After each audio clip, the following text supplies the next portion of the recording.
And I would like to talk now, like you mentioned about social inequality and the bigger issues that are related to how we interact and how we develop our food systems.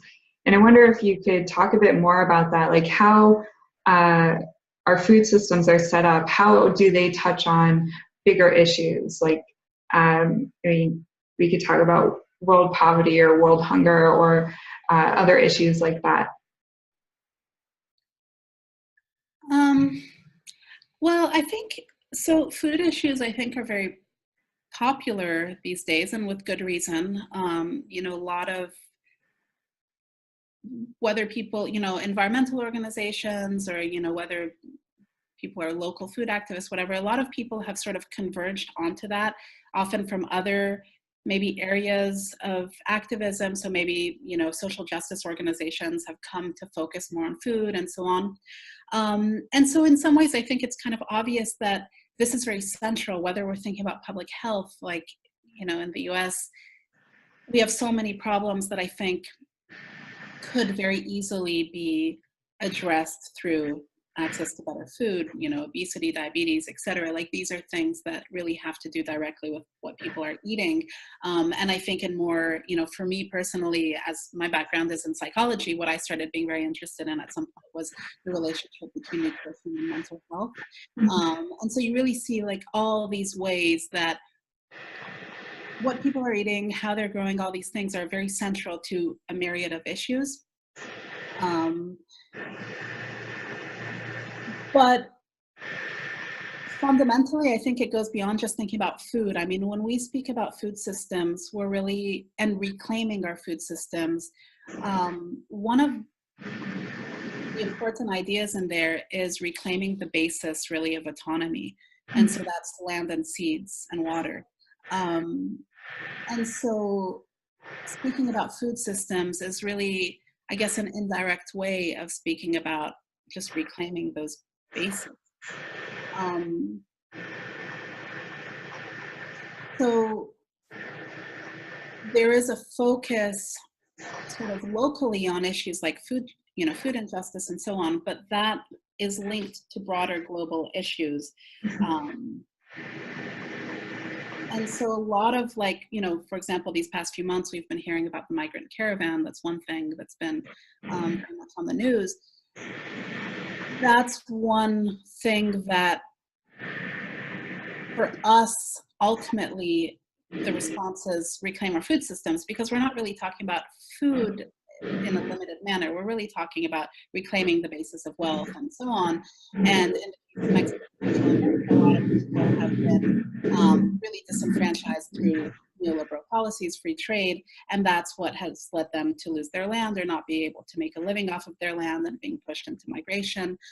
And this is why I think it's, the focus that the food movement has on finding an alternative to industrial farming where they're promoting grazing is fundamentally a good thing. Like, that's really great that people do have this focus and do want to find an alternative to industrial farming, because the transition to industrial agriculture has been at the root of so many issues.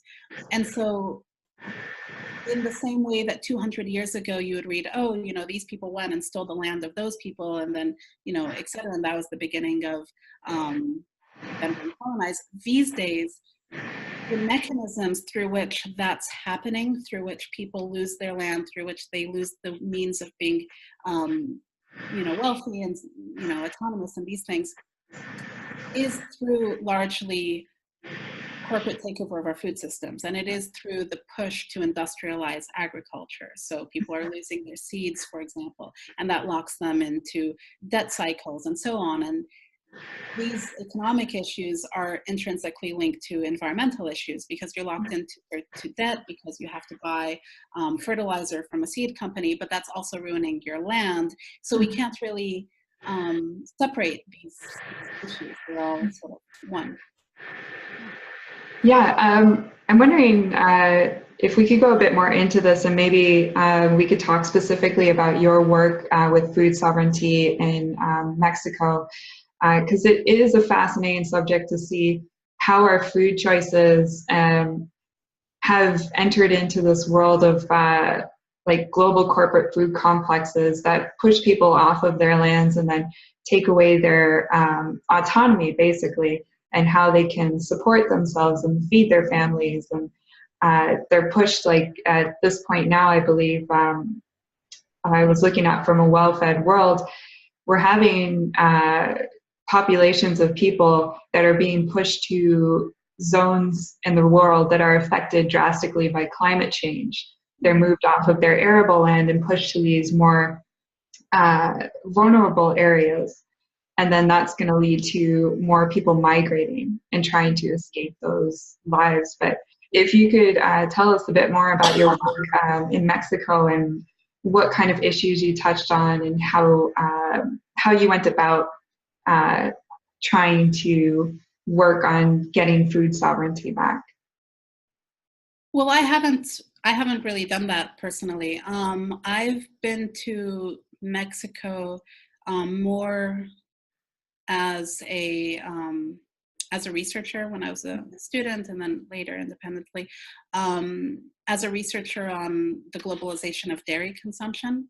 Okay. So that's, not, it is related to that, but it wasn't directly working on food sovereignty. It was researching basically the increase of dairy consumption through food distribution programs, like, school milk programs, but also sort of an equivalent of WIC, like a program for low-income families and mothers. And so that's been an interest of mine, in the same way that before I was saying, well, corporate takeover of food is sort of how colonization happens and how people are impoverished and how they're pushed into other industries. Sometimes that happens through less obvious channels. And so the nonprofit world, the world of philanthropy, these governmental systems such as school milk programs, school lunches, social aid, all of these things often contribute to this, right? To creating a system where people, on the one hand, no longer have either the land or the seeds or, to be able to grow healthy food, or they no longer have the money to access it, or they're, and so this is the counterpoint where they're then given certain things that benefit the donors, that benefit dairy companies or packaging companies and these things. So it's very linked to, basically what I was looking at was the opposite of food sovereignty in Mexico. But as a volunteer, I've done a lot of interpretation for Via Campesina, which is the movement that started the concept of food sovereignty. And they're a global movement that has members in many countries. And so I've gone, to Mexico and elsewhere with them. And this is a movement led by farmers, landless farmers, indigenous people, with this idea of, food sovereignty is something that farmers and communities are entitled to, in terms of their own sort of health, wealth, well-being, etc. But also it's something that's presented as a response to larger problems such as global change and all that. And so personally, I'm not a farmer. I'm not interested in living in a rural area. I'm not interested in gardening. So for me, my affinity with that project was not from, I necessarily want to work with farmers, or it wasn't that. It was more because I saw it as something that, yes, it was the response that we need, I think, to the fact that these corporations are taking over, polluting the land, forcing people to migrate, forcing people to then work for other polluting industries. Like, this is the basis of so many things. The fact that we're paying taxes to a government based on, that's based on basically imperial wars and all these things. So food sovereignty would be the way to build up the autonomy and build up an alternative economic system that would benefit everybody, not just farmers, not just people in a community that are talking about food sovereignty, but everybody else as well. So we want to, so some of the work that these people do is, they'll work, for example, on trade, because trade trade is a big problem, and a big sort of, in the case of Mexico, free trade has really been what has, you know, been harmful, I guess, to their food sovereignty. So after 1994, when NAFTA came into place between Canada, the US, and Mexico, Mexican markets were flooded with American corn, for example, and so that removed the ability of local farmers to be able to sell their corn. If you go to Mexico now, like every street corner, there's an Oxxo, which is sort of like a 7-Eleven, and it's just full of sodas and chips and all that. And so you get a lot of those foods, but less and less of local healthy foods. People lose their land. And so when I was in Mexico researching milk, you know, there's a convergence of issues that makes also certain foods not really available anymore. It's not so much like here, it's not so much like in the US where, you know, organic fruit is just out of price necessarily. It's more that a lot of people aren't in the countryside anymore. They have to go to the city. And so they can't be growing those things that usually you wouldn't find in a store anyway. You would just find them, you know, where you live. But they're not there anymore. So there are all these problems that affect broader issues such as migration and being exploited in other industries as laborers, but also the very immediate issue of what you're eating in the day-to-day. And I don't know if you have any work with this, but I'll ask anyways, because we talked about exploited labor. Have you done any work with people who end up working in the livestock industry? Or are you familiar with some information from that?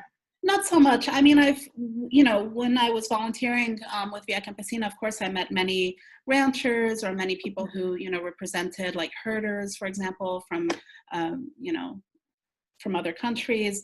But I haven't worked necessarily with people, you know, in a more, in another fashion, like through Seed the Commons. Something that I will mention, like staying with, I think it's good for people to speak about Mexico because, and this was sort of one of my ideas with choosing Mexico to study milk, is that there has been already a lot written and said over the effects of NAFTA in Mexico. And I think that's a positive thing for activists because what happened there and what continues to happen there is sort of the way that the rest of the world is going. And so it allows us to have a good model to understand what free trade and these things are doing elsewhere as well. So in the case of Mexico, you know, one result of this influx of American corn and transgenic corn has been that people have lost their lands, lost the ability to be farmers. But the people who can farm there have also been pushed into not having the milpa system anymore. You can't have a little plot where you have your corn and your beans and your squash and all those things when you have to be selling not to a local store, but when you have to be selling to a large conglomerate, right? And so people who are into farming are pushed then into a different type of farming, industrial farming, monocultures. And so a lot of the migration that has happened from Mexico, both to Mexican cities as well as to places like California, has been of people who were farmers and who just couldn't make a living. So yes, they become exploited labor elsewhere, but often they're becoming exploited labor still in the food system. And so in the US, and I wish I remembered the figure, but in the US, there's a percentage of people who work in the food system is exceedingly high. Like when I heard that figure, I was shocked. But our food system is just a huge part of our economic system, not only because it's the basis and so on, but just in and of itself, it's a huge part of our economic system. So, you know, when you count in truck drivers and all that, it's just a huge part of what labor consists of. So in the case of Mexico, when people come here, they're not going off into a million random industries. They stay in the food system, and often they're becoming farm workers, restaurant workers, and often slaughterhouse workers. Yeah. So I think that slaughterhouse workers tend to be very invisible in a lot of this discourse, but this is something that is profoundly traumatic for most people. I mean, for everyone, I would assume. to be a slaughterhouse worker. And so most people obviously don't want to do that job. And so that becomes the job of immigrants who don't often have another option. And if they are working as farm workers, then they're often part of this sort of agriculture that is destructive to the environment, or they're working in restaurants. And so it's interesting, sad to see that these are the people who 1 generation ago or even 5 years ago were farming sustainably in southern Mexico, and they're forced to be part of a food system that's entirely different and often become sort of party to this trauma that the animal shares if they're also working in slaughterhouses. Yeah, it is amazing. There are all of these connections that we don't really see and we don't really put together on a day-to-day basis, and where the food's coming from. It's not just, off of the farm. There's the people that are involved in it as well.